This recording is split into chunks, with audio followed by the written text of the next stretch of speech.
Le Festival de Cannes, qui commence ce soir, résonne-t-il à Toulouse? Les spectateurs de cinéma de la Ville Rose sont-ils influencés par le grand rendez-vous du 7e art? Y a-t-il un business autour du festival à Toulouse?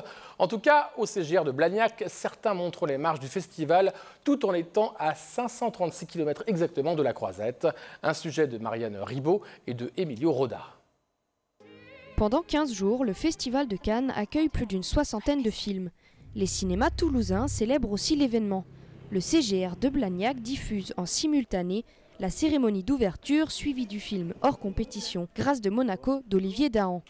Il propose également au public plusieurs films en compétition.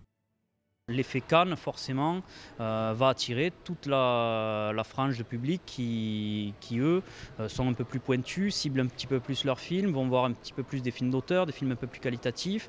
Ces gens-là, ça leur apporte forcément un gage de qualité quand ils voient qu'un film est sélectionné par un jury professionnel, comme celui du Festival de Cannes, qui est quand même le plus connu, comparé à d'autres festivals qu'il peut y avoir tout au long de l'année. La vague du festival profite aussi aux commerçants spécialisés dans le 7e art. Pendant 15 jours, cette librairie met en avant les précédents films palmés. Elle augmente ainsi ses ventes et remet sous le feu des projecteurs d'anciennes réalisations. Le Festival de Cannes, c'est l'occasion pour nous de remettre en avant effectivement des réalisateurs qui sont importants pour l'histoire du cinéma.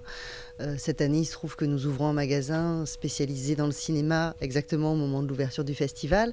Donc on s'est dit que c'était bien de profiter de cette actualité-là, qui est une actualité quand même assez populaire, assez bien repérée en tout cas chez les gens, pour à la fois coller à l'actualité et montrer le fond qu'on voulait proposer à la librairie en ce qui concerne le cinéma et les films.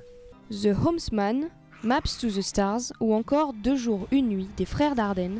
L'un d'entre eux sera peut-être la Palme d'Or 2014, désignée le 25 mai prochain. Voilà, et tous les films cités seront visibles avant donc à Toulouse, la fin du Festival de Cannes, pardon.